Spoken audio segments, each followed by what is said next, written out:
Sebuah pabrik gula tua di Jawa Tengah jadi sumber rumor warga karena sering terdengar suara mesin berputar tengah malam. Padahal pabrik itu udah tutup bertahun-tahun. Seorang pemuda bernama Rian penasaran dan mencoba meliput tempat itu untuk konten dokumenter YouTube. Tapi rasa penasarannya justru membuka rahasia gelap.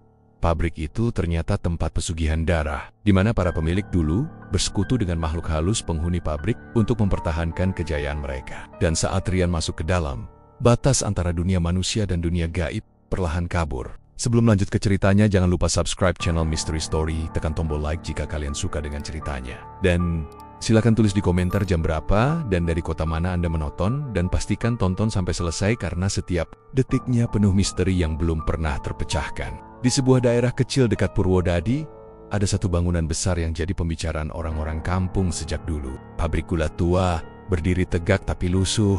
Cat temboknya udah mengelupas, jendela-jendela kacanya pecah, dan atap sengnya bolong di beberapa bagian. Siang hari, tempat itu kelihatan biasa aja, cuma kelihatan tua dan berdebu. Tapi begitu malam datang, suasananya berubah drastis. Dari jauh orang yang lewat bisa ngerasa hawa dingin aneh keluar dari dalam pabrik itu. Kayak ada sesuatu yang ngintip dari balik bayangannya sendiri. Warga sekitar nyebutnya pabrik gula Mulyo. Dulu katanya pabrik itu salah satu yang paling besar di Jawa Tengah.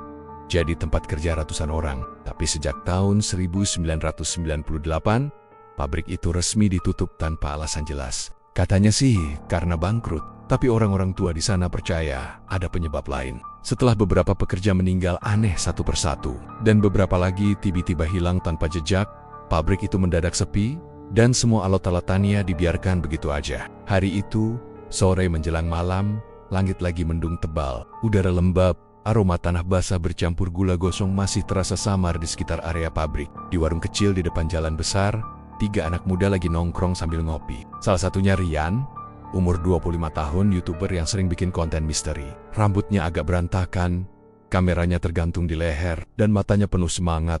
Semangat yang mungkin sedikit kebanyakan nekat. Di sebelahnya ada 2 temannya, Bayu dan Tono, yang kelihatan lebih waspada. Kalau video ini tembus 1 juta view, gue traktir kalian semua sate kambing, kata Rian sambil ketawa, menepuk bahu Bayu. Bayu ngelirik ke arah pabrik yang samar kelihatan dari jendela warung. Lu yakin, Yan? Tempat itu aja udah ditutup puluhan tahun. Gue denger orang-orang pada nggak berani deketin. Paling cuma cerita warga biar nggak ada yang nyuri besi tua di situ, balas Rian santai. Lagian, tempat kayak gitu tuh justru cocok buat konten misteri. Viewer suka yang beginian. Dari meja sebelah, Pak Darto, penjaga warung yang udah sepuh, ikut nyeletuk. Mas, jangan sembarangan. Itu pabrik udah ditutup dari tahun ke-98. Banyak yang hilang waktu nekat masuk malam-malam. Dulu ada 2 bocah yang katanya mau nyari harta karun di sana. Sampai sekarang nggak pernah balik. Rian cengar-cengir aja, pura-pura nggak peduli. Iya Pak, tenang aja. Kita cuma bikin video doang, nggak ganggu siapa-siapa. Pak Darto geleng-geleng, lalu ngomong pelan tapi nadanya serius. Yang hilang juga awalnya ngomong gitu, Mas. Bapak cuma ngingetin, pabrik itu bukan tempat buat main-main. Jam menunjukkan hampir pukul 11 malam ketika akhirnya mereka bertiga jalan menuju pabrik. Udara malam itu dinginnya bukan main. Angin berhembus pelan, tapi rasanya tajam di kulit. Suara jangkrik dan kodok dari sawah sekitar kayak tiba-tiba hilang begitu mereka makin dekat ke pagar pabrik. Bayu sempat berhenti sejenak, ngerasa udara di sekitar berubah, lebih lembab dan berbau aneh, campuran antara karat besi, debu tua, dan entah kenapa, bau manis kayak gula gosong. Mereka muter ke belakang, lewat pagar yang udah miring dan karatan. Tono bantu buka sedikit celahnya supaya bisa dilewati satu-satu. Suara besi karatan bergesekan terdengar nyaring banget di tengah sepi. Cepetan, keburu patroli warga, bisik Rian. Tapi setelah berhasil masuk, suasana di dalam pabrik terasa jauh berbeda. Langit di atas kelihatan gelap total. Cuma cahaya dari senter dan lampu kamera Ryan yang sedikit menerangi. Lantai penuh serpihan kaca dan sisa daun kering. Dindingnya lembab dan berlumut. Beberapa bagian penuh koretan-koretan aneh kayak simbol. Rian yang semula santai mulai ngerasa aneh. Setiap kali dia melangkah, ada gema suara langkah lain yang kedengarannya kayak dari arah belakang. Tapi waktu dia noleh, nggak ada siapa-siapa. Lu denger nggak, Yan? Bisik Bayu pelan sambil ngerapatin senter ke tubuhnya. Denger apa? Jawab Ryan pelan juga. Kayak ... Ada mesin muter pelan. Rian berhenti sejenak, ngedengerin baik-baik. Dan benar, di kejauhan samar-samar terdengar suara kayak roda gigi berputar. Ritmenya pelan dan teratur. Padahal semua tahu, pabrik ini udah mati, listriknya aja udah diputus sejak lama. Ah, paling suara angin, kata Tono. Mencoba menenangkan diri sendiri, tapi nadanya kedengeran gugup. Mereka jalan pelen-pelen lewat lorong panjang yang kenen-kerenia penuh sisa peralatan tua. Ada maya besi, drum bekas, pipa-pipa besar berkarat, dan di ujung sana, tampak ruangan mesin utama. Dari situ suara berputar tadi makin jelas. Rian ngeluarin kameranya, mulai merekam. Oke guys, kita udah di dalam pabrik gula tua yang katanya angker banget. Lihat tuh, alat-alatnya masih lengkap. Katanya dulu tempat ini pernah kebakaran. Tapi kenapa ya, mesin kayak masih nyala? Tono nyeletuk pelan. Yan, jangan ngomong sembarangan, antara disambar. Rian ketawa kecil. Santai aja Ton, kalau ada apa-apa, paling nanti kita trending di YouTube. Tiba-tiba lampu senter Bayu kedap-kedip sendiri. Suaranya pelan tapi jelas, kayak ada yang nyentuh saklar. Woi, ini kenapa sih? Gumam Bayu sambil ngejewer senter itu. Tapi pas dia angkat kepalanya, sinar senter itu sempat nyorot ke salah satu jendela besar di dinding atas. Dan di situ, untuk sepersekian detik, mereka bertiga ngelihat bayangan seseorang berdiri. Tinggi banget, kayak siluet pekerja yang masih pakai topi caping. Tapi anehnya, wajahnya hitam pekat. Nggak ada mata, nggak ada hidung, cuma bentuk kepala doang. Lu lihat nggak? Tadi, kata Bayu, cepat-cepat. Lihat? Apaan? Rian balik badan. Tijen. Ada wrong. Ah, lu halu kali. Rian mencoba mengalihkan, tapi suaranya mulai gemetar juga. Suara mesin dari ruang tengah makin keras. Kedengeran kayak roda giling yang baru dilumasi. Bau manis makin nyengat. Saking kuatnya aroma itu, mereka bertiga ngerasa mual. Bayu nutup hidung. Sumpah, ini bukan bau biasa. Kayak gula kebakar campur darah. Tono langsung nyeletuk. Udahlah, Yan, gue nggak enak nih. Pulangnya. Tapi Rian masih penasaran. Penta, gue mau rekam dikit lagi. Nih, lihat nih. Alat penggiling tebunya masih utuh banget. Dia maju ke depan, ngarahin kameranya ke mesin besar warna abu-abu yang masih berdiri di tengah ruangan. Roda besarnya berputar pelan, padahal nggak ada sumber tenaga sama sekali. Suaranya berat, berderit-derit, kayak ada yang dorong dari dalam. Rian mendekot, nunduk dikit buat lihat bagian bawah mesin. Di situ, dia nemuin sesuatu yang bikin jantungnya deg-degan. Ada bekas tangan di besi bawah, kayak bekas orang yang berusaha keluar, tapi jari-jarinya nempel kering di logam. Bekas itu warnanya coklat kehitaman, kayak karat, tapi bentuknya terlalu mirip tangan manusia. Yan, udah, ayo cabut. Suara Bayu mulai panik. Tapi sebelum mereka sempat jalan balik, dari arah ruangan lain tiba-tiba kedengeran suara keras banget. Kayak pintu besi didorong paksa. Drag. Mereka bertiga langsung kaget, spontan mundur. Lu, denger itu? Teriak Tono. Rian buru-buru matiin kameranya dan melirik ke arah datangnya suara. Tapi lorong itu gelap total. Nggak ada apa-apa. Hanya bayangan panjang mereka sendiri di lantai yang sioliola bergerak tanpa arah. Angin tiba-tiba berhenti. Sun Yubang. Lalu dari arah mesin, terdengar suara pelan. Kayak bisikan. Manis sekali. Bayu langsung melepas senter, jatuh ke lantai. Sinarnya goyah nyorot ke dinding. Di sana, terlihat sesuatu menetes dari langit-langit. Cairan kental warna merah tua. Sedikit demi sedikit netes ke lantai, dan begitu kena cahaya, aromanya mirip banget sama bau manis yang tadi mereka cium. Rian ngerasa kakinya berat banget, kayak nempel di lantai. Hatinya pengen kabur, tapi entah kenapa badannya kayak dikunci. Bayu udah mundur duluan, wajahnya pucat. Yan, ayo keluar. Sekarang, katanya pelan tapi tegas. Rian akhirnya sadar juga. Mereka bertiga langsung lari ke arah pagar belakang tempat mereka masuk tadi. Tapi pas nyampe, angin berhembus lagi dengan banggat, sampai napas mereka keluar asap putih. Dari dalam pabrik, suara mesin masih terdengar jelas. Dan di sela-sela suara itu, terdengar nyanyian lirih, lembut, tapi bikin bulu kuduk berdiri. Gula manis, darah manis. Rian berhenti sebentar, nengok ke belakang. Di tengah pabrik, di balik bayangan mesin, dia ngeliat sosok tinggi banget. Rambutnya panjang menjuntai, berdiri di depan mesin yang masih berputar pelan. Dia nggak sempat lihat jelas karena Bayu langsung narik tangannya sambil teriak, "Jangan lihat, Larian." Mereka bertiga akhirnya berhasil keluar dari pagar dan langsung kabur sejauh mungkin, napas ngos-ngosan. Tapi bahkan setelah sampai di jalan besar, suara mesin giling dari dalam pabrik itu masih kedengaran samar, berputar pelan. Seolah-olah mesin tua itu masih hidup dan belum siap berhenti. Begitu mereka benar-benar melangkah ke dalam pabrik tua itu, udara di dalam terasa jauh lebih lembab dan berat. Bau manis aneh langsung menyergap hidung, seperti aroma gula yang dipanaskan terlalu lama sampai gosong. Tapi di balik manisnya,